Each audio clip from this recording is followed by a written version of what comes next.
बिस्मिल्लाहिर्रहमानिर्रहीम। अस्सलामु अलैकुम।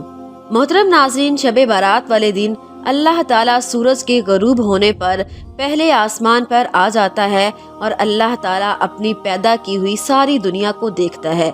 जब अल्लाह ताला दुनिया में अपनी पैदा करदा मखलूक की तरफ नज़र मारता है तो जिस जिस इंसान को जिस जिस चीज़ की ज़रूरत होती है तो अल्लाह ताला उसकी ज़रूरियत को पूरा कर देता है। कुछ बदकिस्मत इंसान ऐसे होते हैं जो कि शब बारात वाली रात भी अल्लाह ताला की नेमतों से महरूम रह जाते हैं। वो कौन से लोग हैं, आज हम आपको इस वीडियो में हदीस के जरिए बताते हैं कि वो कौन से लोग हैं। नाज़रीन, हजरत यस्सार बिन अता रहमतुल्लाह अलैह फरमाते हैं कि शाबान की 15वीं रात अल्लाह ताला रूह को कब्ज़ करने वाले फरिश्ते के हाथ में पूरे साल की फहरिस्त थमा देता है कि किस इंसान को किस मुकाम पर उसकी जान लेनी है। मलकुल मौत अल्लाह ताला के हुक्म की तामील करते हुए इंसान की रूह कब्ज़ करता है। हर इंसान काम में मसरूफ होता है। किसी की खुशी के मौके पर मौत लिखी होती है तो किसी की गम के दौरान ही रूह कब्ज़ कर ली जाती है और किसी की तकलीफ़ों को बर्दाश्त करते हुए मौत भी लिखी हुई होती है तो उसको तकलीफ़ें पहुँचा कर उसकी रूह को कब्ज़ कर लिया जाता है। हज़रत उस्मान बिन मोहम्मद रहमतुल्लाह अलैह फरमाते हैं कि नबी अकरम सल्लल्लाहु अलैहि वसल्लम का फरमान है कि अल्लाह ताला इंसान की उम्रें एक शब बारात से दूसरी शब बारात तक मुकर्रर करता है। इंसान के ज़हन ख्याल में ये बात नहीं होती कि अल्लाह ताला ने उनका नाम लिख कर मलकुल मौत के हाथ में थमा दिया है। नबी अकरम सल्लल्लाहु अलैहि वसल्लम का फरमान है कि शाबान के महीने की 15वीं रात हर उस इंसान की फहरिस्त तैयार करके मलकुल मौत के हाथों में दे दी जाती है कि किस किस की मौत इस साल होनी है और किस किस मुकाम पर उसकी रूह को कब्ज़ करना है। हज़रत अबू हुरैरा रज़ी अल्लाह ताला अन्हु एक अहदीस को इस तरह बयान करते हैं कि नबी अकरम सल्लल्लाहु अलैहि वसल्लम का फरमाने आलीशान है कि शब बारात की रात अल्लाह ताला के हुक्म की तामील करते हुए हज़रत जिब्राइल अलैहिस्सलाम मेरे पास तशरीफ़ लाए और फरमाया, ए अल्लाह के नबी सल्लल्लाहु अलैहि वसल्लम, अपने सर मुबारक को आसमान की तरफ उठाइए। मैंने जिब्राइल अलैहिस्सलाम से पूछा कि ए जिब्राइल अलैहिस्सलाम, ये कौन सी रात है? हज़रत जिब्राइल अलैहिस्सलाम ने बड़े अदब एहतराम के साथ मुझे फरमाया, ए अल्लाह के नबी सल्लल्लाहु अलैहि वसल्लम, ये वो बाबरकत रात है जिस रात अल्लाह ताला जन्नत के तमाम दरवाज़ों को खोलते हुए हर उस इंसान को बख्श देता है जिसने अल्लाह ताला के अलावा किसी और की इबादत ना की हो। उसके अलावा अल्लाह ताला सूदखोर, शराबी और जानी को इस वक्त तक जन्नत में दाखिल नहीं करता जब तक कि वो अपने गुनाहों से तौबा न कर ले। जब रात का चौथाई हिस्सा खत्म हो गया तो हज़रत जिब्राइल अलैहिस्सलाम फिर मेरे पास आ गए और फरमाने लगे, ए अल्लाह के नबी सल्लल्लाहु अलैहि वसल्लम, अपना सर मुबारक को आसमान की तरफ उठाइएगा। नबी अकरम सल्लल्लाहु अलैहि वसल्लम फरमाते हैं कि मैंने देखा जन्नत के सारे दरवाजे खुले हैं।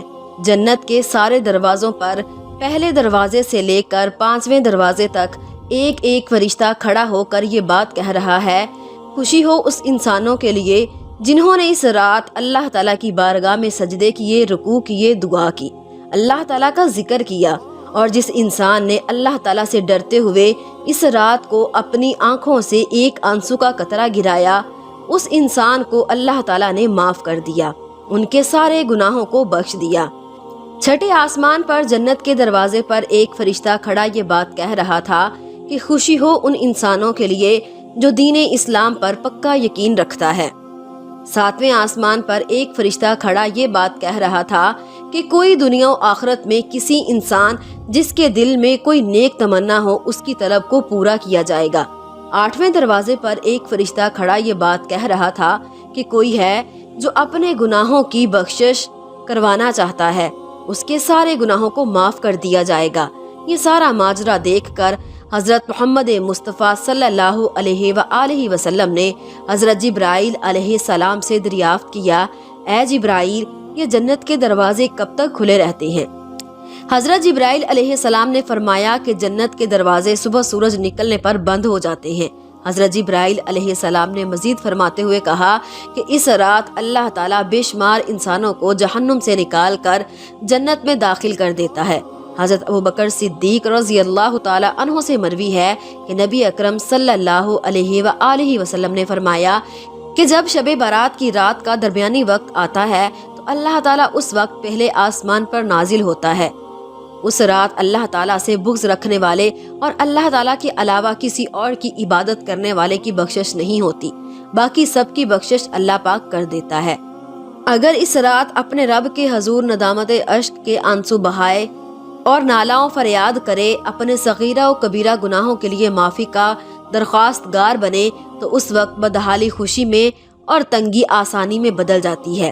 بنی اسرائیل کے ایک بے حد گناہ گار شخص نے صرف توبہ کا ارادہ کیا، ابھی مکمل طور پر توبہ نہ کی، مگر نیت و ارادہ کے سبب تقدیر بدل دی گئی اور اسے جنت میں پہنچایا گیا۔ اگر آج حضور صلی اللہ علیہ وآلہ وسلم کی افضل امت کا ایک گناہ گار اور سرکش شخص توبہ کرے تو کیا اس کی تقدیر نہیں بدل سکتی؟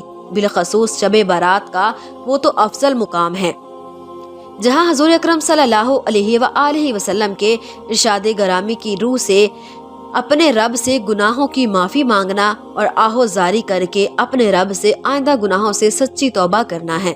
اسلامی مہینوں میں شعبان کے مہینے کو خاص اہمیت حاصل ہے۔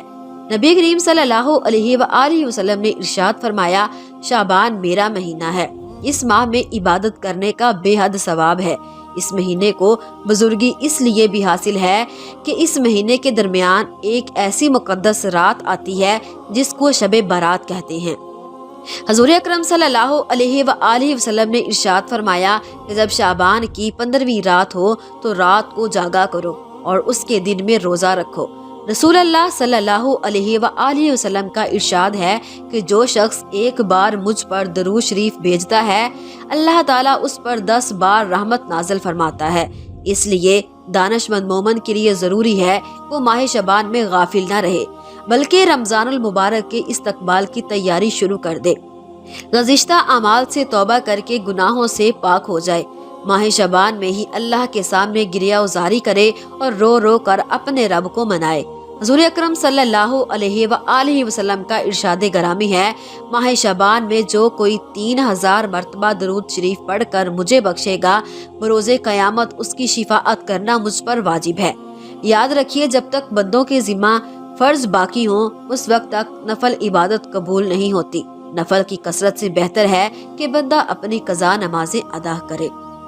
ناظرین، ہم امید کرتے ہیں کہ ہماری یہ آج کی ویڈیو آپ کو بہت پسند آئی ہوگی۔ ویڈیو پسند آنے کی صورت میں اسے لائک اور زیادہ سے زیادہ شیئر کیجیے گا۔ پھر ملتے ہیں ایک نیو ویڈیو کے ساتھ، تب تک کے لیے اللہ نگہبان۔